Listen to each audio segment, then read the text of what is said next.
여러분 안녕하십니까? 자, 이번 시간에는요 2025년도 간평사 경제학 기출문제 31번서부터 같이 풀어보도록 하겠습니다. 자, 31번은 리카르도 대등정리, 리카르도 등가정리를 얘기합니다. 자, 이게 성립하지 않을 조건을 모두 고른 것은, 여러분 리카르도 등가정리는요 정부의 재정정책이 무력하다 이거를 얘기하는 것인데, 그게 성립하려면 사람들이 똑똑해야 됩니다. 그리고 정부가 뭐 개입을 했는데 시장을 망가뜨리지 않아야 됩니다. 오케이? 자, 그렇게 되면 리카르도 등가 정리는 앞에서 말씀드린 그러한 가정이 전제로 깔려 있게 되면 정부가 뭐예요? 정부가 세금을 깎아주면서 오히려 정부 지출은 당연히 유지하면서 텍스를 감면해 주면서 본드를 발행합니다. 우리가 이제 많이 그러죠. 국채를 발행해서 재원을 조달해서 경제를 활성화시키겠습니다. 그러면 와, 정부가 무슨 수단이 있나 보다 이렇게 생각할 수가 있는데, 사람들이 똑똑해져서 이 본드를 뭐 자산이라고 생각하는 게 아니라 이게 미래의 텍스라고 인식을 합니다. 요거는 현재 텍스잖아. 그러면 너 지금 세금 낼래 나중에 세금 낼래 그 차이기 때문에 요거를 미래 텍스라고 인식을 해서 정부가 정부 지출을 증가시키잖아요. 그러면 이렇게 Y는 C, I, G 이렇게 되었을 때 정부 지출을 증가시켜 봤자 소비를 감소시켜서 아무런 국민소득의 증가에 영향이 없게 됩니다.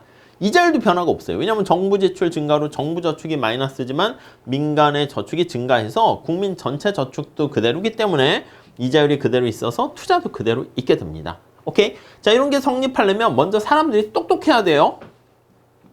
이 똑똑하다는 것을 우리가 합리적 기대를 한다 이렇게 얘기를 할 겁니다. 여기에 나와 있죠. 그 시장 자체가 우리가 완전 경쟁 시장과 같이 완전히 자본시장이 잘 작동돼야 됩니다. 그래서 완전한 자본시장이 형성이 되어야 하고요. 자, 이것도 맞는 얘기입니다. 자, 정부가 뭔가 조세를 부과했는데 뭐 이게 우리가 럼썸 텍스 같이 시장에 왜곡이 없어야 되는데 왜곡이 있는 조세가 되면 안 되고, 사람들이 똑똑하다는 얘기는 뭐냐면 멀리까지 내다보는 거야. 마이오피아라는 표현을 쓰는데 근시안적인 어떤 의사결정을 하게 되면 정부 정책이 당연히 리카르도 등가 정리가 성립하지 않게 되고요. 그때는 정부 정책이 효과가 있다 이렇게 나오게 됩니다. 자, 여기서 성립하지 않는 조건을 모두 고르면 이게 이제 리카르도 등가 정리의 아주 뭔가 엄격한 가정을 틀어버리는 겁니다. 그래서 기업과 디귿 이렇게 정리를 하시면 되겠네요. 오케이, 그 정도 봐주시고요. 자, 다음 문제 한번 풀어보도록 하겠습니다. 자, 32번 필립스 곡선에 관한 설명으로 옳지 않은 것은, 여러분 필립스 커브라는 것은요 잘 아시겠지만 우리의 관심사가 뭐랑 뭐가 관심입니까 하면요 물가 상승률하고요 실업률과의 관계로 나타내는 거예요. 이렇게 우하향하는 단기의 필립스 커브를 그리게 되고요. 자, 그런데 장기에는 이 필립스 커브가 이렇게 수직이 된다 이렇게 보시면 되겠죠. 장기 필립스 커브, 이게 AS 곡선하고 관련 있는 거죠. 그래서 AS 곡선으로 설명을 하게 되면요 수직축에 나와 있는 파이 대신에 우리가 P라고 쓸 거고요. 그러니까 엄밀하게 이것도 물가상승률로 보시긴 해야 되는데 여기 실업률이 아니라 국민소득으로 표현합니다. 자, 그러면 단기의 AS 곡선은 우상향 하고요. 그리고 요거랑 똑같습니다. 장기의 AS 곡선은 수직 이렇게 돼. 자, 그래서 우리가 이걸 머릿속에 기억하실 때는요 형태는 우하향하고 우상향 하는 것만 다르고 장기는 똑같게 되는 것이고요. 그리고 만약에 단기 필립스 커브가 기대가 이제 부과가 되잖아요. 그럼 이렇게 상방 이동하잖아. 그러면 기대가 부과되면 이거 루카스 공급 곡선에서 이렇게 상방 이동하는 것도 똑같습니다. 오케이? 자, 그래서 여기가 A점에서 B점으로 가게 되는데 A점에서 B점으로 가게 돼요. 근데 여러분 이거 시험 문제에서는 어떻게 나오냐면 필립스 커브가 상방 이동은 옆에서 보면 우측 이동 아니에요? 그렇잖아. 우측 이동이잖아. 상방 이동은. 자, AS 곡선이 상방 이동은 옆에서 보면은 좌측 이동 아니겠습니까? 그래서 시험 문제 나올 때는 공부하실 때는 상방 이렇게 하시면 돼요. 비용이 증가하거나 기대 인플레이션율이 증가하면 상방 이동 이렇게 하면 되는데 문제에서는 우측, 좌측 이렇게 나오니까 그것만 헷갈리지 않으시면 됩니다. 오케이? 자, 문제 풀면서 다시 정리할게요. 자, 1번에 우하향하는 필립스 곡선에서 인플레이션 감축을 위해서는 이거지. 여기 나와 있는 것처럼 인플레이션율을 감축하기 위해서는 실업률이 증가하고 인플레이션을 감축하기 위해서는 국민소득이 줄어드는 약간 경기 침체가 발생한다는 겁니다. 공짜가 없다는 것이죠. 네, 맞고요. 2번 단계 AS 곡선이 가파를수록 그렇습니다. 이게 형태만 우상향, 우하향만 다르지 이게 장기는 똑같으니까 필립스 커브가 가파를수록 극단적으로 수직이면 AS 곡선도 수직이 된다. 그래서 가파를수록 가파르게 된다. 이렇게 보시면 되겠고요. 다음 3번 물가 상승률과 경제 성장률의 관계에서 오쿤의 법칙을 적용하면 여러분 이게 Y랑 실업률이 관계가 있지 않습니까? 경기가 침체되면 경제가 침체되면 국민소득이 줄어들고 실업률이 올라간단 말이지. 요거 두 개의 관계를 우리가 설명하게 되는 게 발견한 거지. 예, 오쿤의 법칙이라고 얘기합니다. 자, 그걸 이용하게 되면 결국은 필립스 커브가 AS 곡선과 똑같다라는 것을 알 수가 있게 되는 것이죠. 자, 그 다음에 4번 합리적 기대에 따라서 필립스 곡선이 즉시 이동하면 그러니까 이용 가능한 모든 정보를 사용해 가지고요 합리적 기대를 사용할 때 우리가 인플레를 낮출 때 이만큼 물가를 낮추려고 하면 여기 있는 것처럼 실업률이 증가하는 고통을 수반하지 않습니까? 근데 몇 가지 조건이 있어요. 합리적 기대를 하면서 국민이 정부를 또 신뢰하고 믿고 그렇게 되면요 실업률의 증가 없이 이게 바로 뭐냐면 고통이 없이 그 뜻입니다. 오케이, 이해 가시죠? 예, 그러면 즉각 이동하게 되면 그러면 인플레이션율을 낮추면서 고통이 없을 수도 있다. 이렇게 보시면 돼요. 물론 여기 이제 정부를 신뢰하고 정부가 미리 공표하고 이런 게 있는데 뭐 객관식이니까 거기까지 다 하면 길어지니까 뭐 다른 게 없으면 조건이 조금은 아직 더 충분하지 못해 그럴 수 있는데 여기 보세요. 5번 기대 인플레이션율이 상승하게 되면요 루카스 공급 곡선과 여기 나와 있는 필립스 기대부가 필립스 커브 똑같습니다. 그거 다시 한번 써보세요. 기대부가 필립스 커브는 마이너스 베타 실업률과 자연 실업률에다가 기대물가 상승률 이렇게 되니까 얘가 올라가게 되면 필립스 커브가 상방 이동하게 되는 것이죠. 그러니까 이게 상방이 바로 뭐냐면 여기 나와 있는 것처럼 상방은 우측 이동이라니까 이걸 틀리게 한다니까. 그러니까 여러분들께서는 주로 출제자 분께서 어떤 거를 틀리게 하는가 그걸 좀 잘 염두에 두시고 들어가시게 되면 찍더라도 약간 정답을 맞출 확률이 높아지는 것을 알 수가 있겠습니다. 자, 그 정도 보시고 자, 33번 문제 볼게요. 국내 총생산의 측정에 관한 설명으로 옳지 않은 것은 여러분 GDP 관련해서요 시장에 거래되지 않는 거는 기본적으로는 측정이 안 되기 때문에 빼야 돼요. 근데 약간 다른 원칙적으로 이게 맞아요. 근데 다른 게 틀린 게 없으면 요걸 틀리게 할 수밖에 없어요. 왜냐면 시장에 거래되지 않지만 당연히 뭐 가사노동 같은 건 그래서 빠지지만 귀속 임대료나 농부들이 생산한 쌀 같은 거 있잖아. 귀속 농산물 이런 것들은 포함을 시킵니다. 그러니까 모두는 아니라는 의미에서 1번이 틀렸다 보시면 되겠고요. 2번 국민 총생산에서 국의 순수치 요소 소득. 예, 이게 국민 이건 사람을 기준으로 하는 것이고 국내 이건 땅덩이 기준으로 하는 거 아니겠습니까? 요거 두 개는 우리나라 사람이 해외에서 벌어들인 거 이거는 포함시키고 외국 사람이 국내에서 경제활동 해가지고 돈을 가져가는 거 그거는 빼야 되는 거죠. 그래서 국외, 국내외 순수치 요소 소득 이거 우리나라가 벌어들인 거랑 우리나라 사람이 벌어들인 거랑 외국 사람이 가져간 거를 뺀 거 그게 바로 이제 조정을 해주는 역할을 하게 되는 것이고요. 자, 3번 일정 기간 내에 생산되지만 아직 판매되지 못한 이거 재고라고 보시면 되겠죠. 그래서 이것도 포함된다. 4번 일정 기간 국내에서 새롭게 생산된 새로이 추가된 부가가치의 합으로 계산할 수도 있습니다. 그래서 3면 등가의 법칙이라는 것은 생산, 지출, 그리고 분배 측면에서 세 가지 측면에서 국민소득은 같다는 것인데 그때 생산에서요 최종 생산물의 시장 가치로 표현하기도 하고요 각 생산 단계에서 부가가치의 합으로 계산할 수도 있겠습니다. 간접세와 감가상각도 포함됩니다. 오케이, 그 정도 보시고요. 자, 다음 34번. 자, 경제성장 이론에 대한 설명으로 옳은 것을 모두 고르면, 여러분 기본적으로 솔로 성장 모형은요, 우리가 외생적 성장 모형이라 합니다.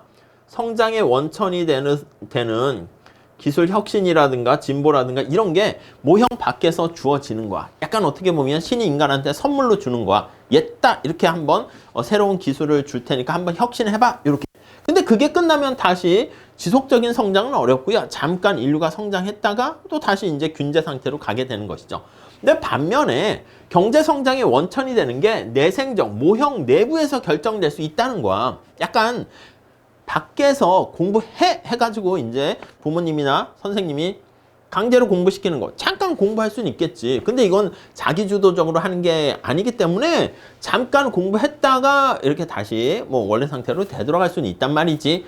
근데 내생적 성장 이론은 공부해라고 했더니 그걸 시발점으로 해가지고 자기 스스로 자기주도적인 공부를 하게 되면 자가 발전할 수가 있게 된다는 것이죠. 그러니까 지속적인 성장과 오히려 수렴되지 않고 경제의 어떤 발산, 격차가 벌어지는 그런 것들을 얘기하는데요. 요 내생적 성장 모형은 잘 아시겠지만 R&D라든가 연구 개발, 아니면 휴먼 캐피털, 인적 자본이라든가 뭐 다양하게 나와 있죠.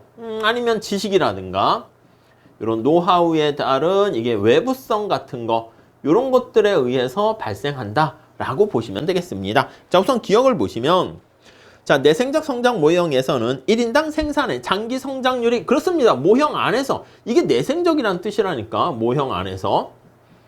그러면 외생적은 모형 밖입니까? 예, 맞아요. 모형 밖에서. 이해 가시겠죠? 니은 내생적 성장 모형에선 기술 진보가 인구 규모의 감소 함수이다. 인구가 많아지면 기술 진보는 떨어진다 얘기하는데, 글쎄요, 그렇게까지 보기는 그렇습니다.